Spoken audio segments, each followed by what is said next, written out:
Hello, this is Alex Calvo Garcia. You're listening to the Iron Hour podcast. Barrett and Marco here, and welcome to the Iron Hour podcast, sponsored by Best Blanks Wholesale.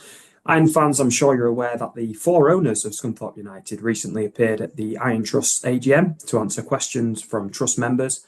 The Trust very kindly shared those minutes with its members and a little bit beyond, in fact, we saw that online. So, following the AGM, we decided at the Iron Hour podcast to reach out to the owners of Scunthorpe United, put some follow-up questions, possibly a bit of a mid-season review, just check in, see where we are. And I'm very pleased to say that we're joined today by two of those owners in Mr. Ian Sharp and George Aitkenhead. How are you doing, guys?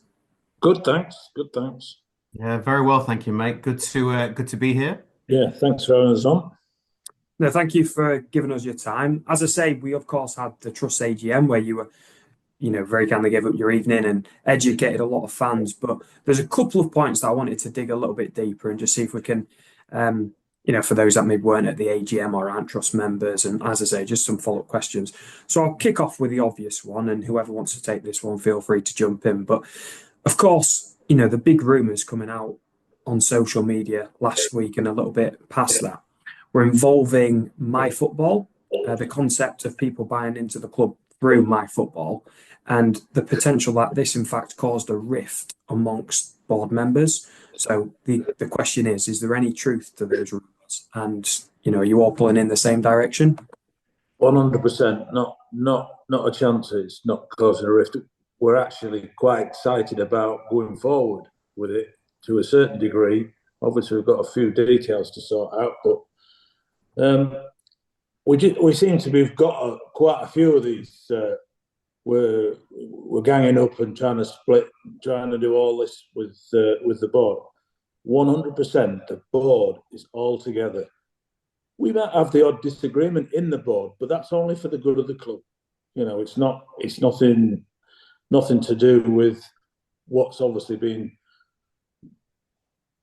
sort of put out there. And it's nothing. We're all together 100%. Yeah, just to add to that, yeah. I mean, obviously, I was aware of some social media posts, and obviously, yeah, that was passed on to us. And as George has emphasised, where would you find four? I won't say we're strangers because we spent some time together before, but the North Star has and will always be with our stewardship, Scunthorpe United, and I don't think we've ever been more unified in what we're trying to do. On the My Football Club, just to kind of put any kind of rumours at ease. So how that came about. So there was some truth to someone posting on social media. The original founder of that years ago lives in West London, and we've been speaking to multiple potential investors, and we're big champions of kind of football club kind of fan ownership, which is kind of what we are, right? We're four fans effectively. It turns out the guy Will has a mutual friend of mine. So he said, "Oh, well, you only live 5 minutes from each other. Why don't you go for a coffee?" So I was like, "Yeah, okay, why not? I'll learn about it, what worked, what didn't work." And obviously, my background being in kind of film and TV, crowdfunding is kind of a thing. So I thought, well, I'll go and speak to him. And he's a nice guy, and his other business partner who's also lives in West London. We'll say, "Look, can we go and watch a game and just have a look at Scunthorpe United?" And of course, by all means, they came down, and that was it. That was kind of the end of it. They're definitely interested in a 2025 version of that, which is obviously completely different to 2007 or 8 whenever they launched. I mean, we didn't have these things for a start. So that was the end of it. We are speaking to other investors always. We've always been honest about the fact that at some stage we'll probably need that fifth partner. Yeah, that's really good to hear. So I've got obviously we're currently in second place in the league. Just a quick one. How are you guys happy with how we're doing now? Obviously it was mentioned earlier in the season, but promotion this season is essential. Just check it. Is this still the case, or did we maybe get carried away? Obviously at the start of the season we had such a good run. I know I did. I think we all got carried away. it was one of them things that we had was it 6 or 7 games where we was flying on the moon. I got a bit of a jolt at Kirsten Ashton because I went to that game away and I thought, Jesus, it's not all going our way. Because I thought we'd come away with 3 points there when they could have easily won the game. But, I agree. But it seems to be, and I don't know whether you lads think the same way, it's all mushed up, this league. The teams are beating each other. Was it who beat Brackley the other night? Even these lower teams, you can't write them off. They're making big statements in this league to the ones who's hopefully going to get to the end of it. Now, I hope we've had our period. It's usually a week, isn't it? But ours has been about 3 months where it's been up and down. But at the end of it, 100%, we're hoping for the promotion. But it's going to be tough. It's not going to be a walk in the park. So we've had 3 games. 2 of the games I was really upbeat. Maybe Neenah Market was a bit of a steadier game, but was that the aftermath of having 2 good games? And sometimes you maybe underestimate these teams. So, but to answer your question, we're still hopefully 100% want promotion. Ian, I was going to say, if I could just jump in but just to dig a little bit deeper. Do you think that was a case of when people came out and said it was essential that we got promoted? Do you think that was a case of it was easy to say that because we were 7-8 points clear, when in actual fact that maybe wasn't the case? It was just kind of getting carried away a bit. That was from the start. That was the game plan from the start. We want promotion. We want to get out of this league as quickly as we can. And obviously, we was on 7th heaven in the first half dozen games. But I think there's a reality just sort of kicked in a bit. Hopefully we've turned the corner in the last 3 games because the football against Brackley and South Shields I thought was probably the best football we've had most of the season. We got at them. So, we just need to continue it. And to add to that, of course, we've always been transparent about the ideal scenario is we get promoted. Ideally, I genuinely don't think my heart can take another player. I want to get through, but yeah, I mean I think that's quite open and honest from all of us, right? As fans as well.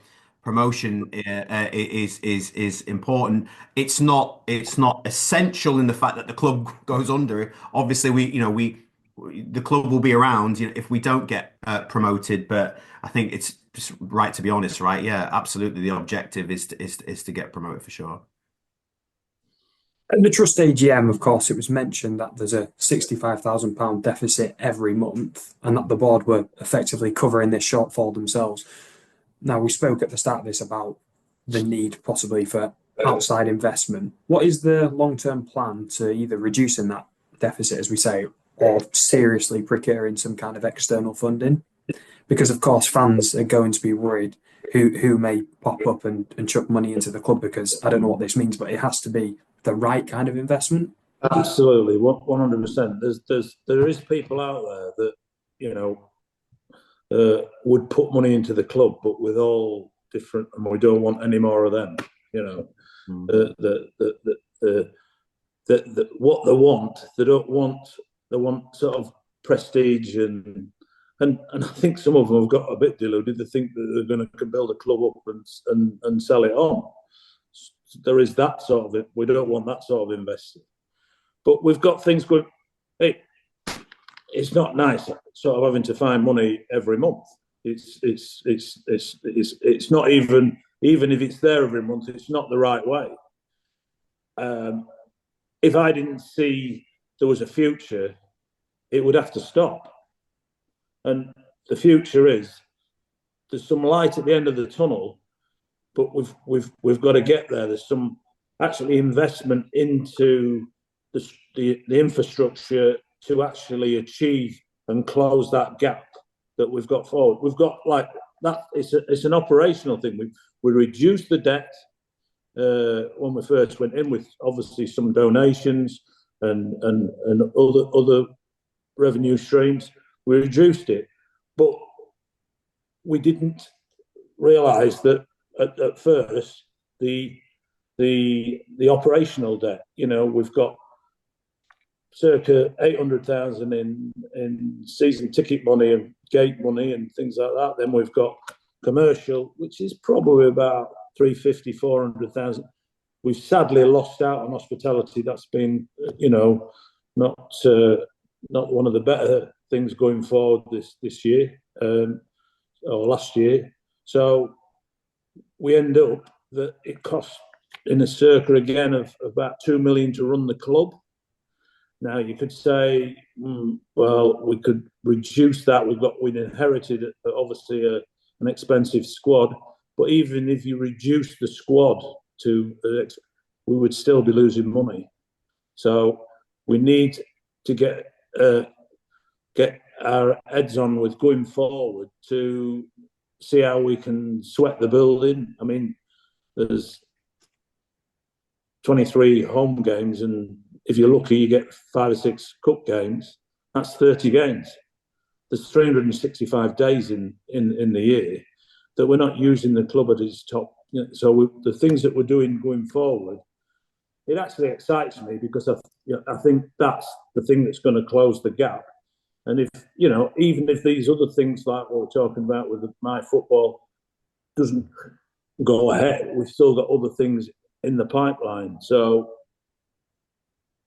putting money in is not the answer, even though at the moment it's okay. But you can't do that indefinitely without having a look to the future, and that's what we need to do.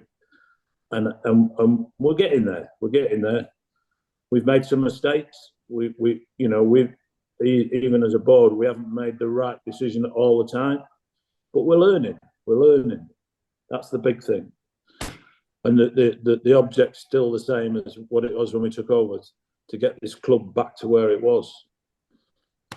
It's tougher. It's a lot tougher than I thought, but we're still here and we're still pushing forward. Yeah, so just a quick one for me. At the AGM, obviously it was mentioned, the part-time model was ruled out. But obviously next season, if we didn't go up, to my knowledge, it's not been 100% confirmed. Would there be a possibility of a hybrid model or the need to attract players who don't wish to go full-time? Maybe it hasn't been 100% ruled out. So yes, particularly if we don't go up this year, would there be any truth, or not any truth, but would there be any possibility of something different going forward? Yeah, I mean, there's certainly no intentions to go part-time, and I don't know how it would work with a club of our size, and what does that look kind of optics wise for players that we want to bring into the building potentially.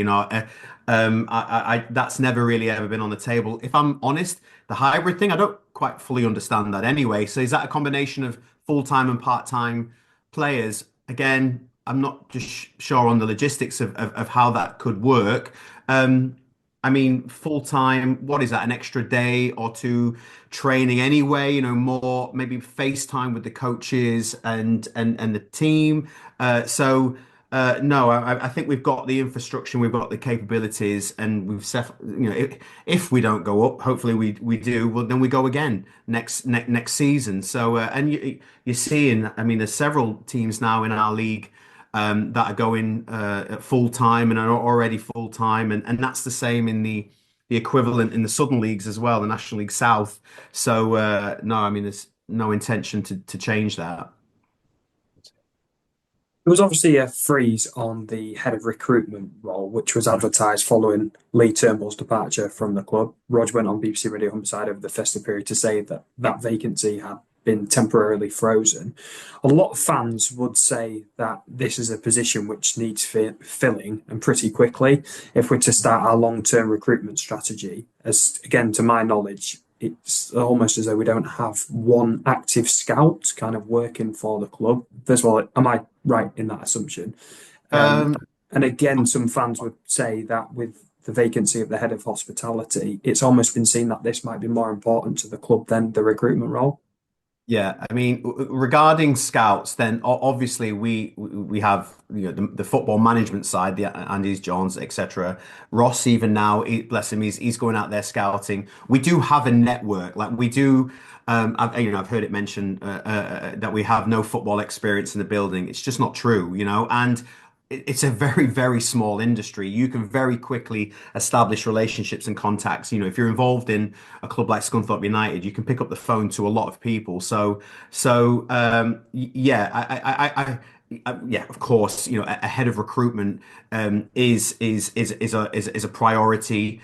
We as a board felt maybe we didn't need to press the button right there and then. Let's test the market, let's test the waters, let's see who's attracted to come to Scunthorpe United. And as expected, we were overwhelmed with amazing candidates. It is something we will pick up again. You should always have a network out there. You should always be out there and looking at who's available at all levels.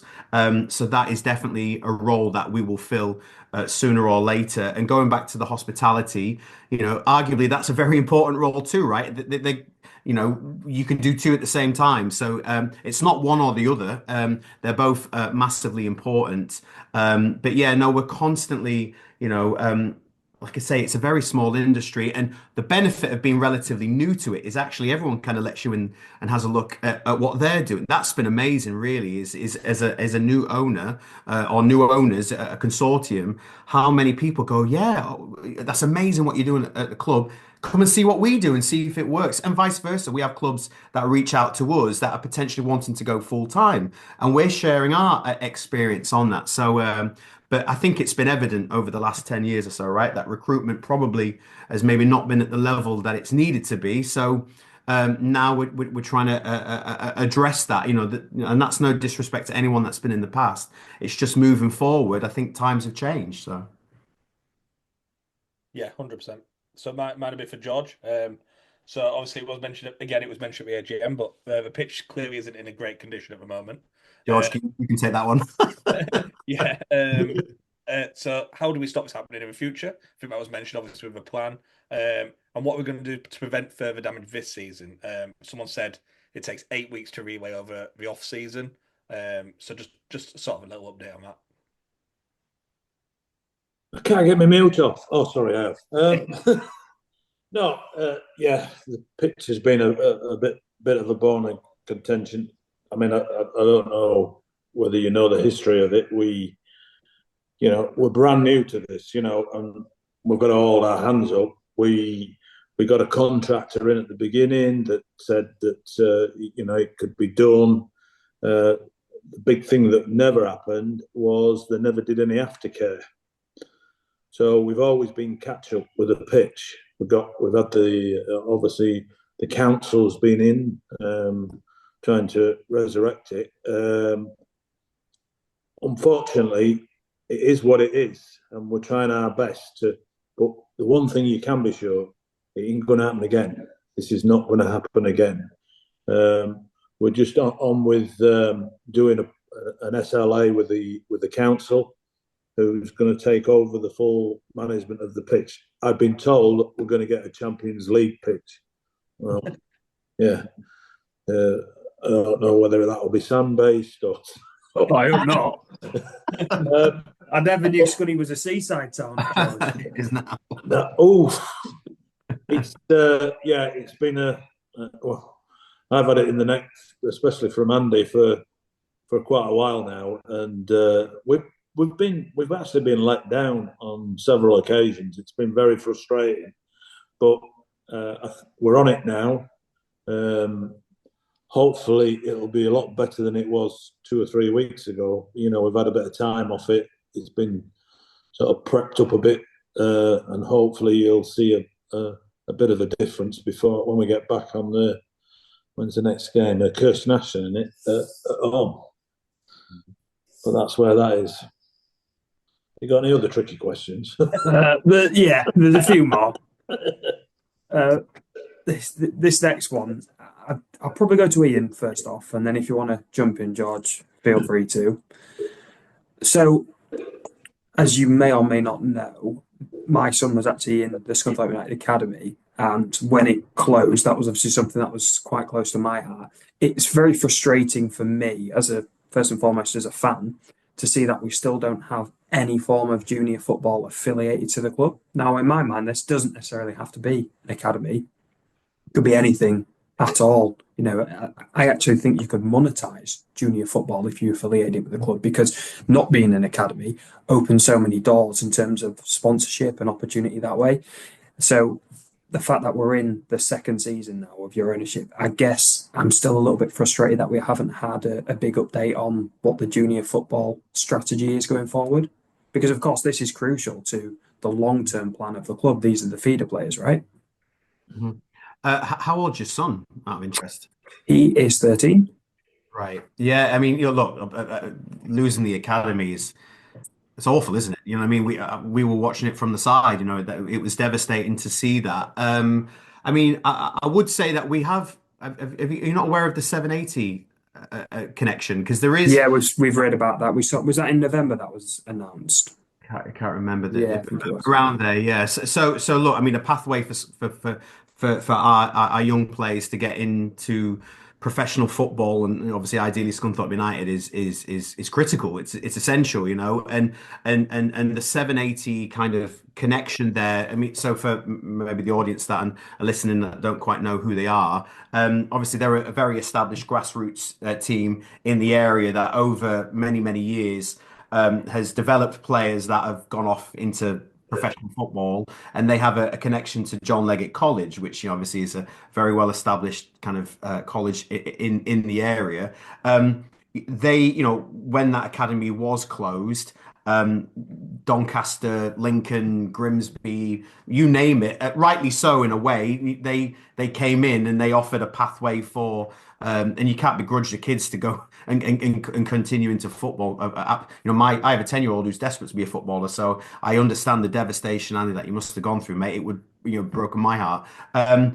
Definitely the 780 thing is a next step, is a transition. So hopefully your son can go and train, because I think they start from like under 8s to 16s. And I would say, and I can go into more detail about this if you're interested. I have an academy down in West London where I have kids at Chelsea and Arsenal and Tottenham and you name it. And the standard of football is obviously it's very high.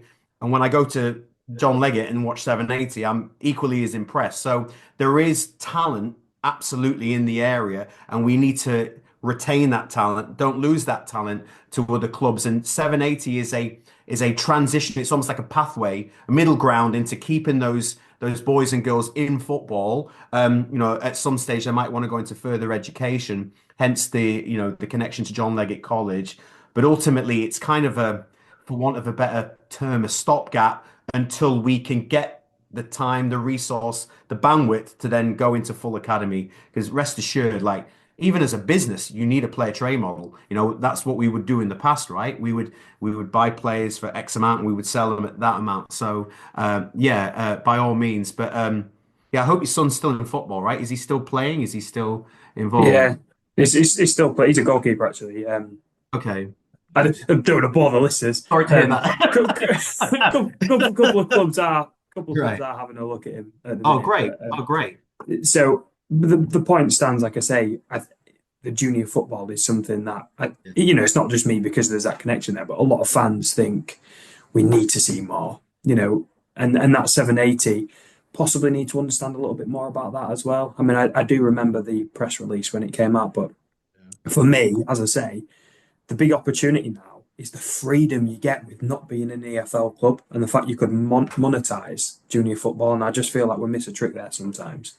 Yeah. We have a blank canvas in a way, don't we, to be able to kind of not reinvent what's already been done. I mean, lots of clubs have decided to maybe not go into full academy, and they've almost created a kind of a business on the side almost that still creates that pathway. So by all means, all of that is up for grabs, mate. But without a shadow of a doubt, academy football or pathway into Scunthorpe United it's essential. So I understand the frustration if there is any, for sure.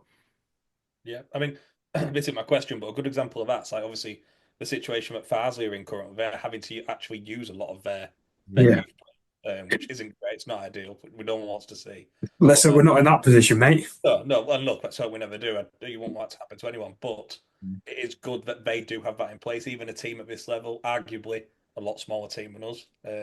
So it will be good to see going forward. But that's not my question.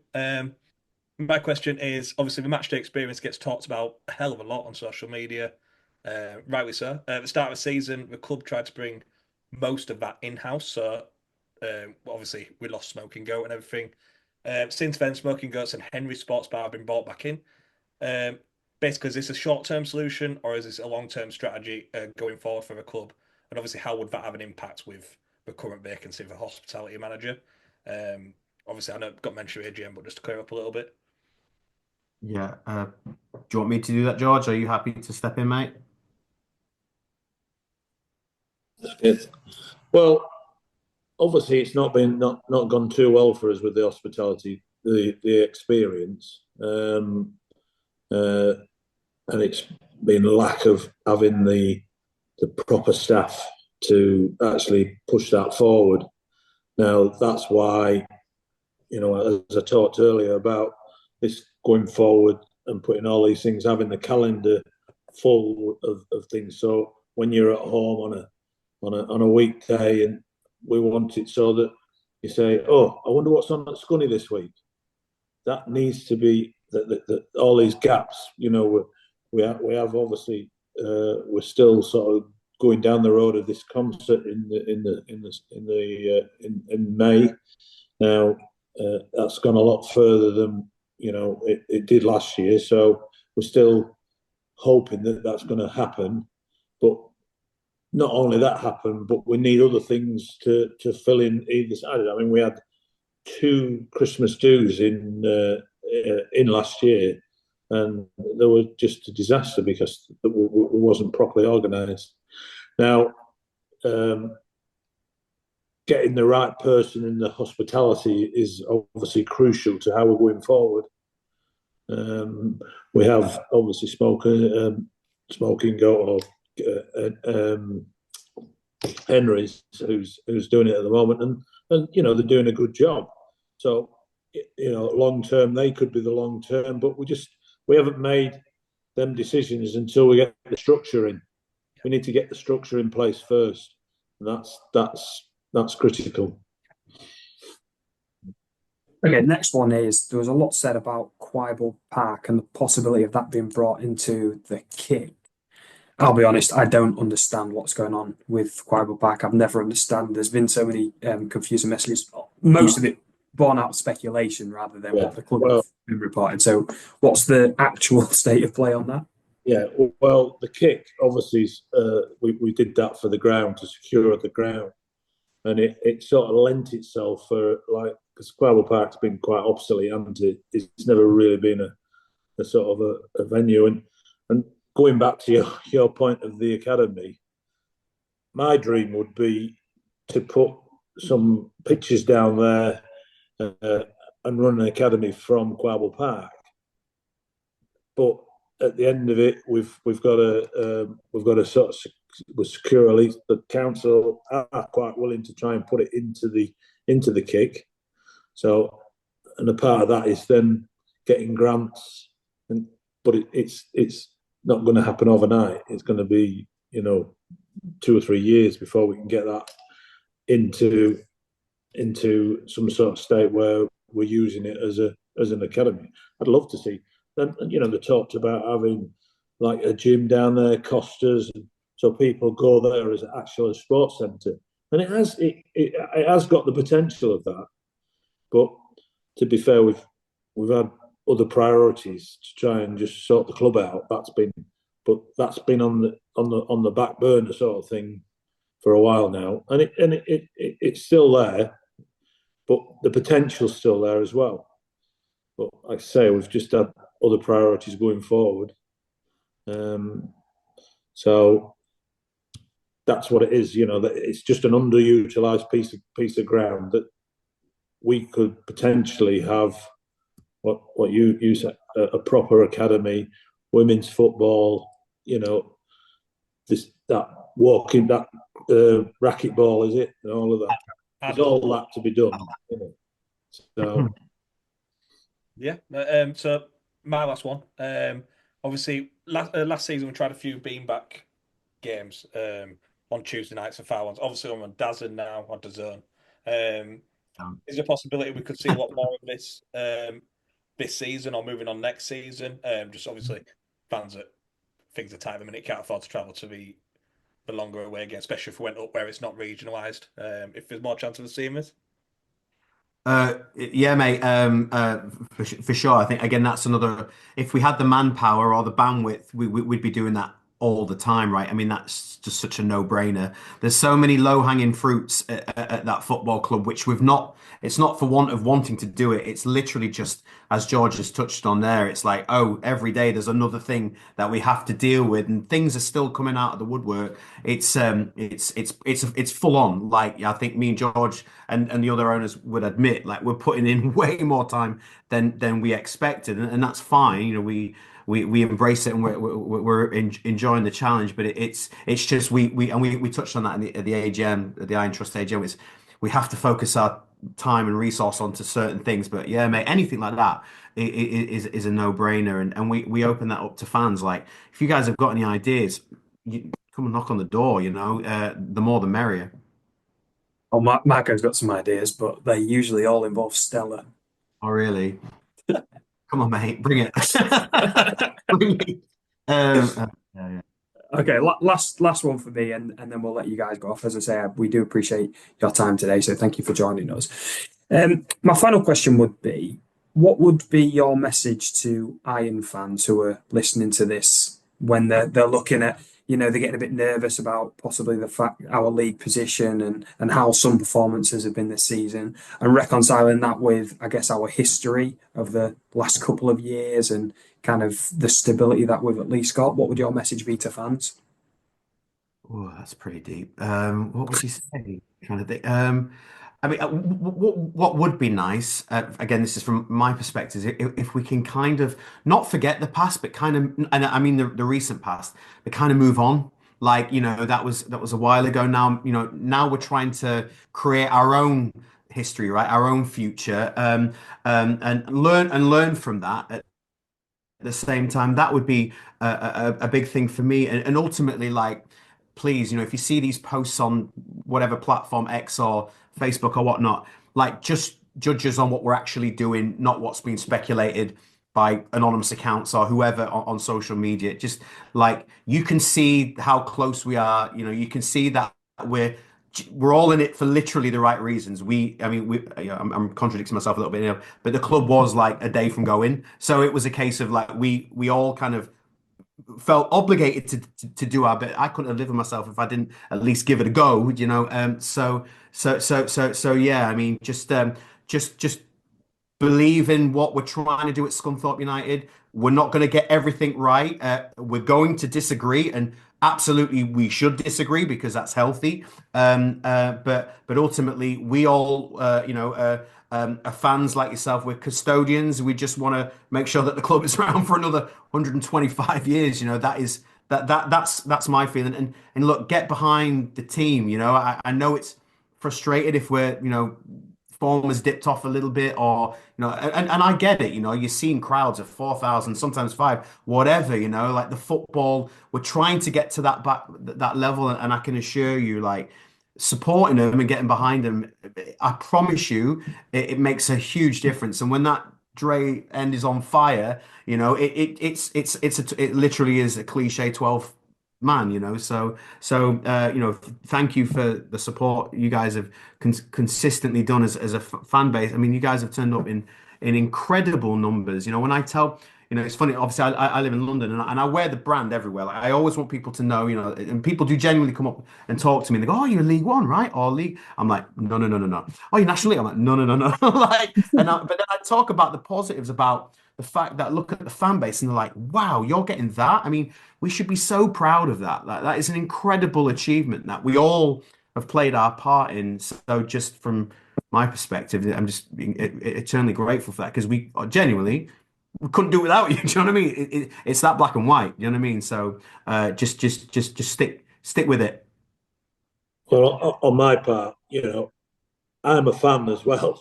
It frustrates, as fans get frustrated, I get frustrated, but it's the end of the day, we've still got to keep going. It's Yeah. still our football club. Whatever happens, it's still our football club. And if we pull together, when I was at the Iron Trusts thing, there was people coming up to me and saying, "Oh, well, why aren't you doing this, do that?" That's what we want more of, for them to come with ideas. And and to be fair, we've got to go. I think one of them said, "Well, you can't keep going to the fans." Well, we don't just keep going because we're a community as well. We'll profit on the community, so we bring all the community as because people don't even like football, but that doesn't mean to say they can't have some affinity to the Scunthorpe United, albeit at a do or something. We just need to be all pulled together. It's tough, and it will. I'm absolutely 100. That's why I'm still here pushing forward. Putting money in, but I've done it because I see there's a future. But we need. We can't do it. The board can't do it on their own. We need everybody behind us to push it on. It's and all this tittle tattle that are just trying to drive wedges into good things that's happening. Good things. Just dismiss that and keep coming on the bus with us. Mm. Yeah, and I mean the football club, right, is in the town. It's the loudest voice, right? It arguably could have the biggest impact, and obviously it's a football club. It always will be a football club, but it is a community place. It's a conduit for hope and inspiration and all of that. So as George has touched on, businesses that probably have no interest in football but want to get access to whatever it might be, a young audience or education or whatever it is, like you're pushing on an open door. It can be genuinely a place for good. It is so much bigger than what goes on twice a week for 90 minutes, so there's so much more potential. So this is a reach out to any businesses, any supporters or whatever. Like, it's your club. Like, come and join us on this journey, as you guys have done, from the beginning of when you created this podcast. You've always been champions of the football club. So appreciate you guys. Thank you very much. And once again, we appreciate your time. Thank you for coming on the Iron Hour podcast. We'll just do a very quick preview of the game coming up on Saturday. So this is your Spy in the Camp. Our guest this week, making his third appearance, the hat trick, it's Matt Turner from Warrington Guardian, journalist, of course, somebody who's watched Warrington a few times this season. Matt, a 2-1 defeat away on Saturday at Needham Market, a really difficult result and actually done in the end with a penalty in injury time. What's the reaction been to that one? Obviously, grave disappointment as you can imagine. It was the second of two games that they had back to back against two sides that are in relegation trouble with them in first Farsley and then Needham Market. And before that game, you're looking at it and thinking, we could do with 6 points, a minimum of 4, and they certainly can't afford to lose either of them. And they got 1 point, which is not enough for the situation that they're in. And having sort of hung on to a place of safety more due to the fact that no one seems to be trying to catch them up more than anything else for so long. Now they're officially in the bottom 4. Which, probably based on the games played, if you go on points per game, they probably would have been in there anyway. But now sort of they know that the struggle is very much real. And to compound it, there's teams like Rushall and Radcliffe and Marine who have been down there all season, who are really starting to make a move now. So it's really desperate times for Warrington at the minute. That'll surprise a lot of Scunny fans because we've not dropped a huge amount of points this season, but of course we did drop points against Warrington at our place back in September, and Warrington were pretty bright that day. So what's gone wrong between then and now? It seems cliched really, but it's a lot of it is individual mistakes from players that you really should be relying on to do better.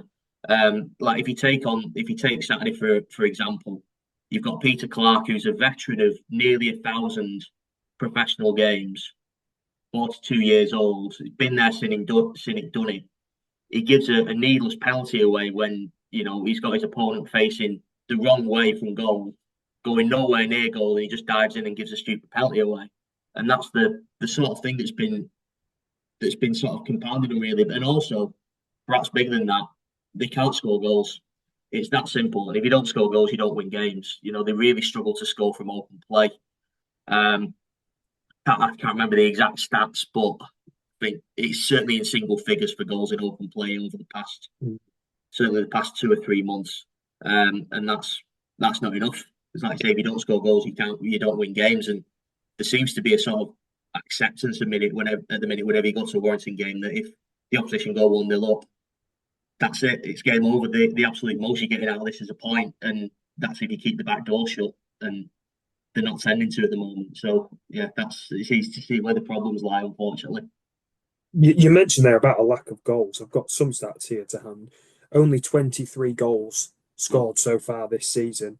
Your top goal scorers, Josh Amos and Connor Woods, both tied, I think, on 5 goals. As you say, that's not a lot. What if you had to pinpoint that? What would you say that's down to? Tricky one. It's a really tricky one. I think they've got a group of players who aren't known for being particularly prolific in terms of goals, certainly at this level anyway. Josh Amos is a fantastic hold the ball up striker. He's a very willing runner, but he's a 1 in 3, 1 in 4 striker, and always has been, even in levels below this. Connor Woods, who they've recently sold to Chester, again, he was probably their brightest attacking threat, but again, he's not. You won't want to rely on him and getting 20 goals a season. And if he scored 6 times this season, but if you look a little bit closer, none of them have come from open play. He scored 3 direct from free kicks, which have been fantastic goals, don't get me wrong, and the other 3 from penalties. And they had so their top scorer last season, Isaac Buckley Ricketts, is now at Curzon Aston and their promotion charge. And if you go a little bit further than that, another player who's left town recently is Stefan Moles, who left just before the start of last season. He's also at Curzon and playing a big part for him. So that's a big sticking point for a lot of Warrington fans, is that 2 players who, had things gone differently, may still have been at the club, are now spearheading a promotion charge for a team who are sort of 10 miles down the road and attract half the crowds that Warrington do. So it's one of those really frustrating things. But yeah, they've not got a prolific bunch of players, and beyond the sort of ones that they rely on, you've got people like Joe Rodwell-Grant, who scored at Glanford Park, of course, who's unproven at this level. I think he's only scored once in the league, aside from that goal. And yeah, when you add all that up, it's easy to see why they're not particularly prolific. No, I think that is a concern. It's definitely the goals. Down in 22nd now after that defeat to Needham Market on Saturday. I've had a little look online and seen Paul Carden, the manager, has had a post-match interview that seems to have picked up a little bit of coverage. What can you tell us about that?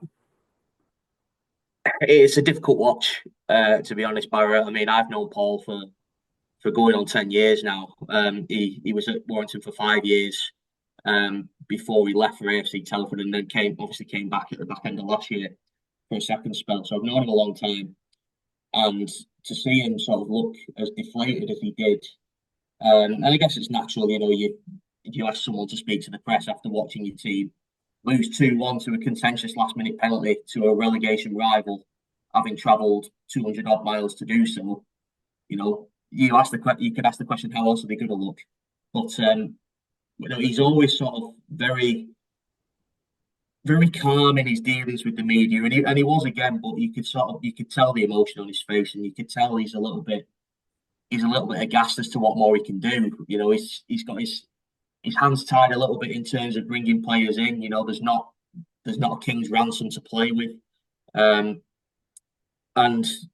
he's just watched his side in the last 2 games dominate essentially both games, but failed to put the ball in the back of the net at the right time, and end up taking 1 point out of 6, which he says by his own admission in the interview is not enough for the situation that they're in. And he's getting a lot of stick from fans. Obviously, some of it will be warranted. You know, if you've only won 4 out of 20 odd games since coming in, people are rightly going to ask questions.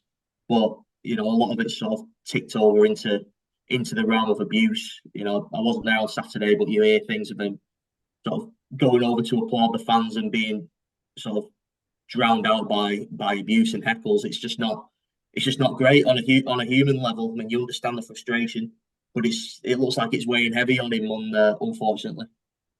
What does that do for the fan base in terms of expectations then? Is there an expectation, as grim as it sounds, is there an expectation that you'll go down, or is there still kind of hope that you'll avoid the drop and possibly even finish more towards that mid-table?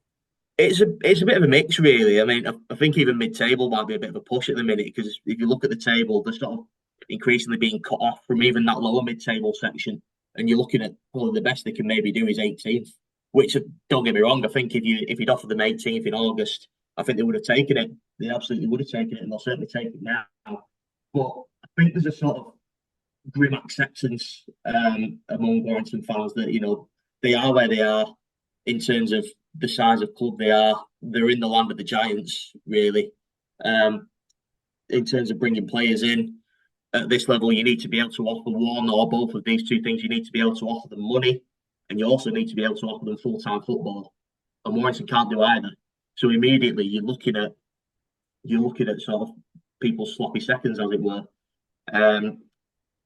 But I think there's still hope. I mean, emotions are always raw after games, and a lot of it's more heated in the immediate aftermath. But since then, you sort of look around fans groups, and there's people sort of saying, "Look, we got to where we got to through unity from the top down," and that's sort of club and fans pulling it together in the same direction. You know, last season when they needed to do ground grade, they needed to build a new away end to get the ground grading. They had a day where fans were invited to turn up and sort of do a bit of lifting and shifting and odd jobs around the ground, and 150 people turned up. And you know, that's the kind of unity that this club's thrived on. You know, there was a group of 70 odd of them that did a sponsored walk to fund the ground grading things and things like that. And you can't lose that. I think that's been the sort of tone in the last day or so. You can't lose that unity. They've got to stick together. You know, they are where they are.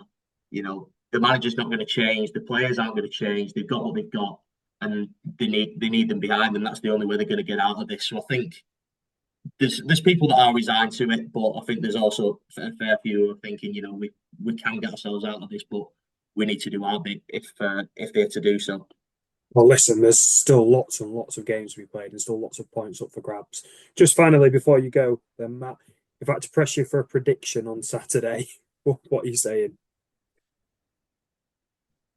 I mean, it's a heart and head thing, really, isn't it? I mean, my head says it should be a pretty comfortable win for Scunthorpe, but my heart's saying, you know, the better performances this year, Warrington, have been against the sides that are at the top end of the table.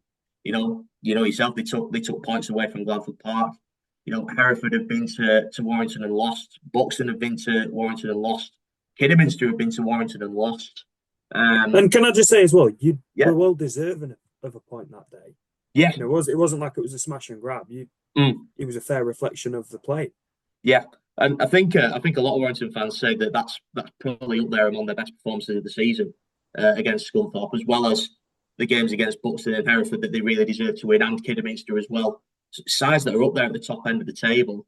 So they do seem to raise the game for things like that. But given what's happened in the last couple of weeks, you know, whereas ordinarily you'd be asking Warrington Town fans what you want from this game. You say, "Oh, we'd be delighted with a point." Whereas, you know, they probably still just about take it, but a point's probably not really enough at the minute. Yeah.